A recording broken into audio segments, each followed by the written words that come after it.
Baik, assalamualaikum warahmatullahi wabarakatuh. Kali ini kita akan membahas soal dinamika dengan kasus terbaru, yaitu tentang drag ya konsepnya. Apa itu drag? Drag itu gesekan pada fluida. Jadi sebelumnya kita belajar tentang gaya gesek pada benda gitu kan. Misalkan ada balok bergerak ke kanan, maka ketika lantainya kasar ada gaya gesekan ke belakang yang berlawanan dengan arah geraknya. Nah, itu kan pada benda-benda atau zat yang padat. Nah, sekarang kita akan mempelajari gaya gesekan pada fluida. Ingat, fluida itu tidak hanya air atau zat cair, tapi gas itu juga termasuk fluida. Berarti udara juga termasuk fluida ya. Oke, di sini kakak mau memberikan analogi dulu.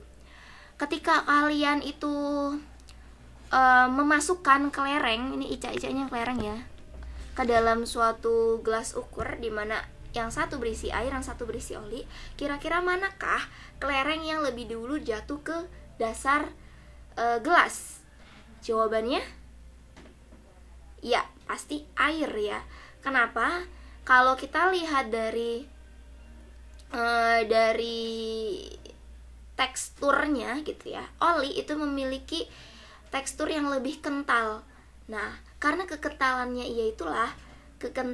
itulah yang membuat kelereng ini terhambat gitu geraknya. Jadi ada sesuatu yang menahan gitu ya, karena tekstur yang kental tadi. Nah, disitulah gesekannya, disitulah dragnya. Tapi kalau air itu tidak ada, atau tidak ada itu sedikit lah, kecil gitu ya, bisa diabaikan sehingga bisa dikatakan tidak ada. Maka kalau di air dia karena tidak ada ya dia geraknya mulus ya, langsung ke bawah, langsung jatuh plek gitu kan. Tapi kalau ini semacam ada yang menghambat. Nah, hambatannya itu disebut dengan drag. Nah, di sini kasusnya tetes hujan. Tetes hujan dari awan itu berarti mediumnya adalah udara. Nah, kalau di sini mediumnya air dan oli ya. Kalau dalam soal itu mediumnya adalah udara. Nah, sebelum kita bahas soal ini, kakak mau bahas dulu tentang drag lebih lanjut ya. Drag itu disimbolkan nanti D. Nah, dimana untuk mengingat gitu ya, untuk kita lebih mengingat bagaimana rumus dari drag, kita harus mengetahui kira-kira drag ini akan bergantung terhadap apa aja kayak gitu. Yang pertama, lihat gambar orang di samping ini. Ketika kita mengendarai suatu motor, kemudian penumpang di belakang itu memegang suatu papan, anggaplah di sini papan tulis ya. Papan tulis yang panjangnya ini, panjang dan lebarnya ini adalah 1 meter kali 1 meter. Kemudian kecepatan ini adalah 20 meter per sekon misalkan motornya. Maka yang dirasakan di belakang yang memegang papan itu apa kira-kira? Dibandingkan dengan dia tidak memegang papan, pasti akan ada gaya dorong ya dari udara. Jadi seperti terasa tertekan kayak gitu ke belakang.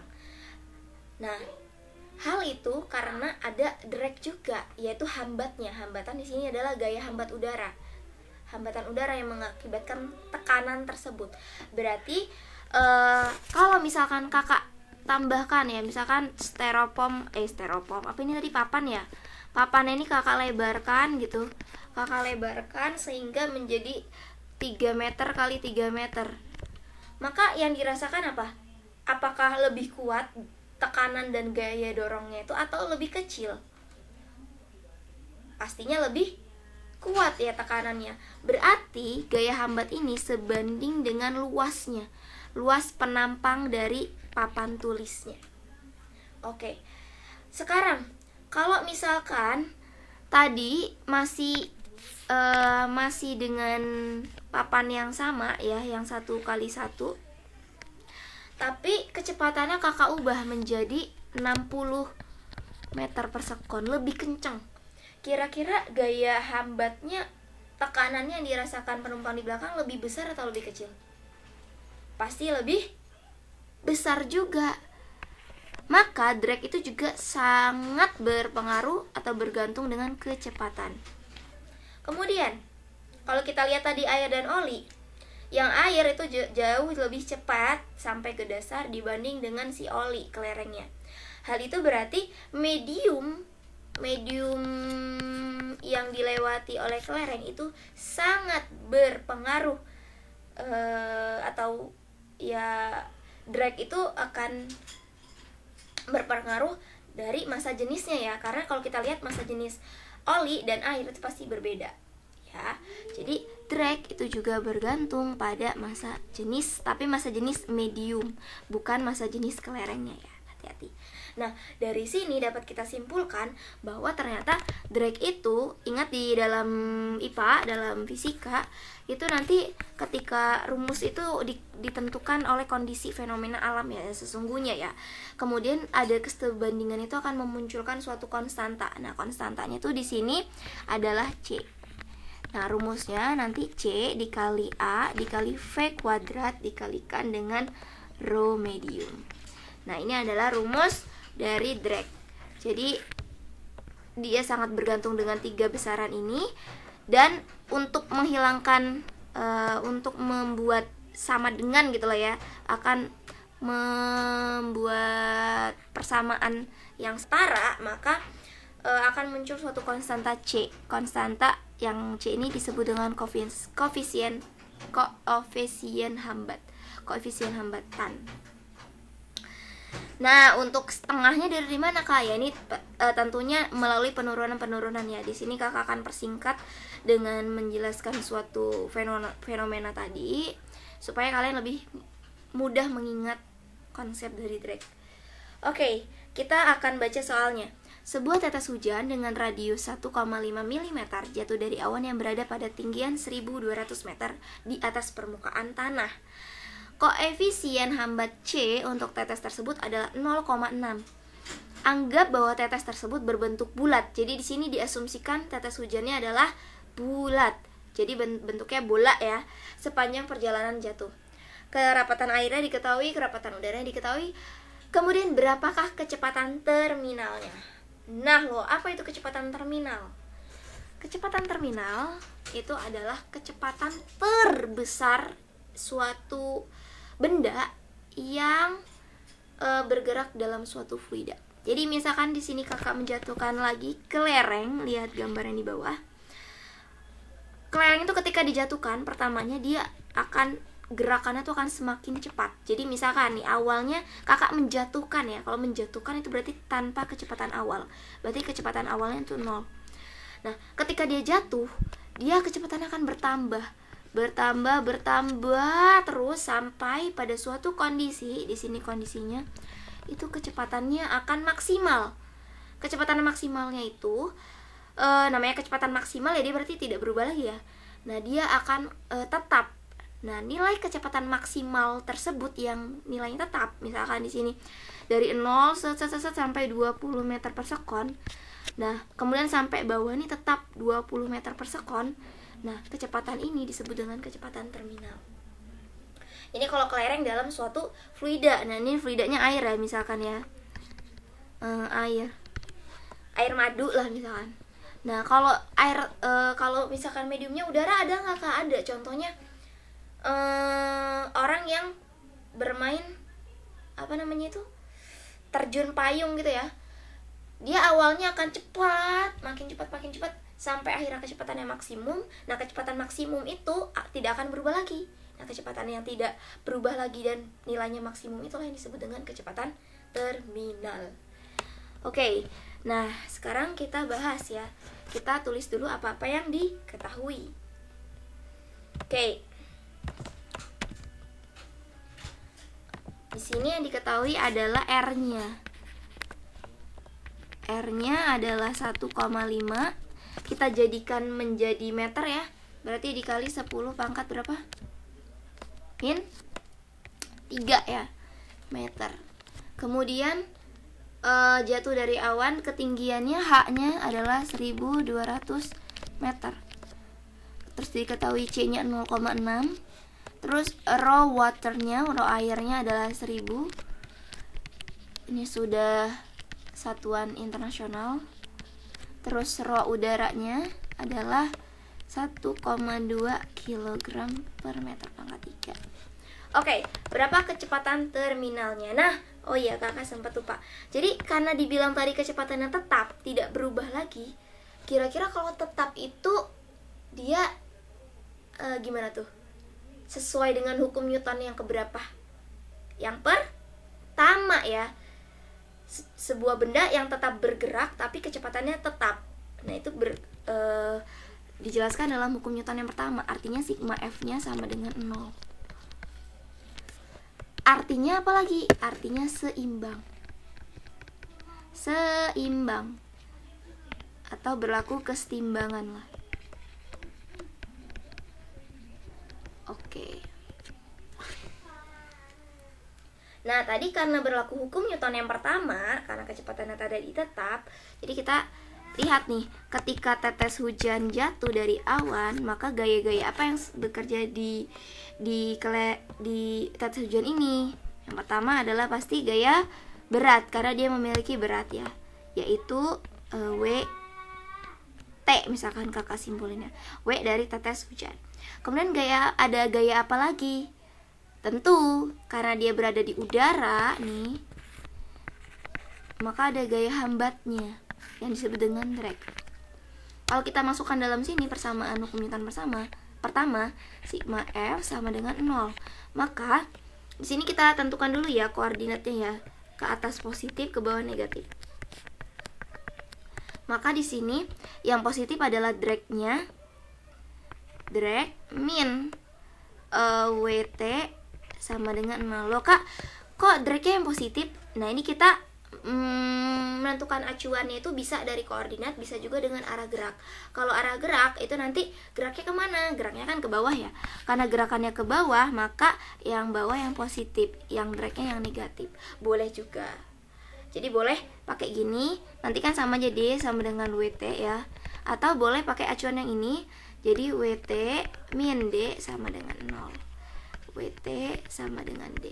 Tapi syaratnya apa? Syaratnya harus konsisten. Kalau kita pakai acuan arahnya yang ini, maka ke bawah kita harus tetap menggunakan acuan ini. Kalau kita pakai yang koordinat, pakai yang ini, kita ke bawahnya ngejarainnya tetap harus pakai acuan tersebut. Jadi nggak boleh ganti-ganti. Nah, ini kita mau pakai mana nih? Terserah aja ya ini ya.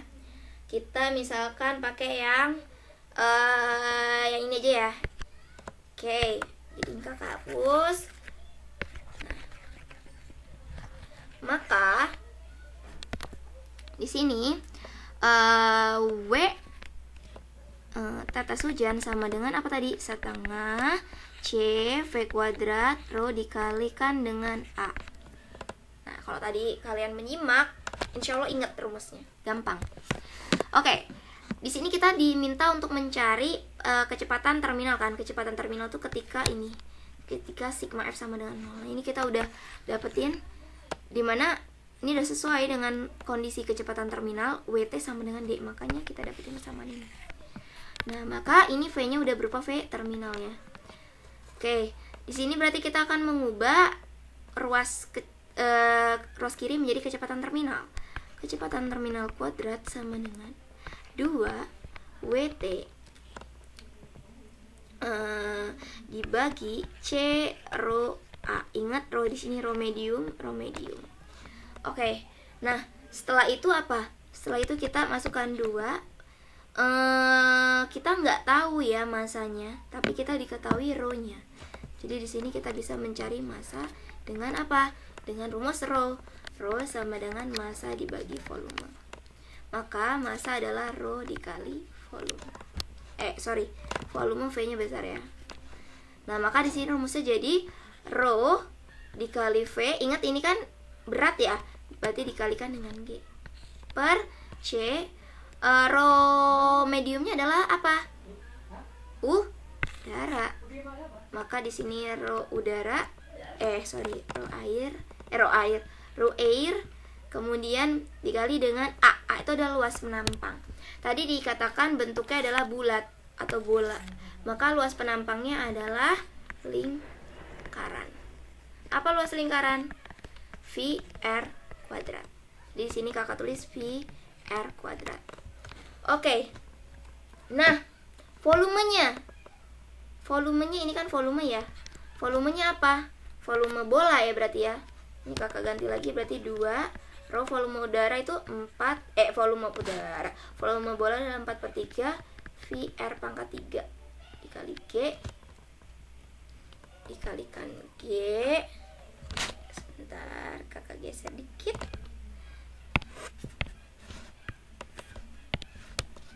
Pi R pangkat 3 dikali G per C rho. Ini rho water, ini rho air, V R kuadrat. Nah, di sini bisa saling menghilangkan ya. Set, ini sisa R.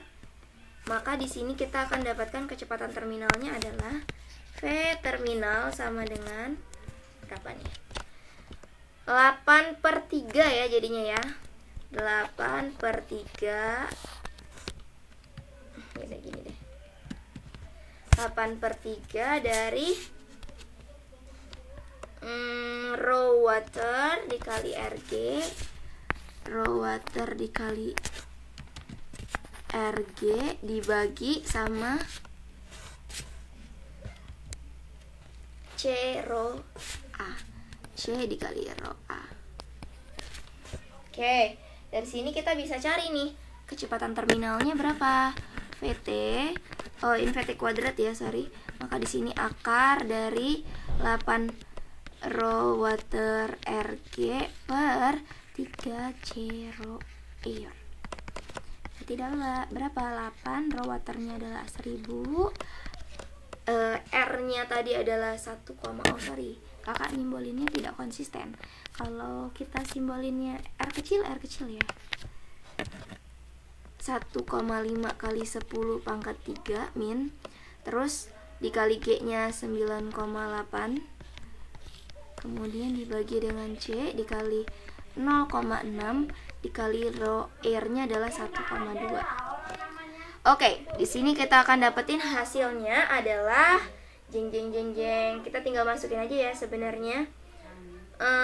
Kita akan dapetin nilainya itu sama dengan 7,44 meter per sekon. Jadi kecepatan terminalnya adalah segini nilainya. Oke, itu baru jawabannya A. Kemudian jawabannya B, berapakah kecepatan tetes tersebut tepat sebelum bersentuhan dengan permukaan jika tidak ada gaya hambatan? Oke, kalau tidak ada hambatan berarti di sini drag tidak ada, maksudnya. Berarti sama aja kayak benda jatuh bebas. Ya udah, kalau benda jatuh bebas hanya ada gaya berat, tidak ada gaya drag ya. Maka di sini berlaku hukum GLB biasa. V kuadrat sama dengan V0 kuadrat plus 2GH. Nah, ingat kalau namanya air hujan itu kan jatuh gitu kan ya. Jatuh berarti tanpa kecepatan awal. Maka di sini 2GH. Berarti V-nya adalah akar 2GH. Akar 2 dikali G-nya 9,8, H-nya adalah 1200. Maka ini kita akan dapetin nilai V-nya adalah 150,36 meter per sekon. Coba kita lihat nih, ketika tidak ada gaya hambat udara, nilainya sangat besar ya, sampai ratusan. Tapi ketika ada gaya hambat, dan ini udah kecepatan maksimumnya kan ya, sudah tidak bisa berubah lagi. Artinya kan kecepatan terminal tadi itu cuma nilainya 7. Jauh sekali kan. Itulah pengaruh dari hambatannya. Oke, untuk pembahasan nomor ini kakak cukupkan. Sampai jumpa di video selanjutnya. Bye bye.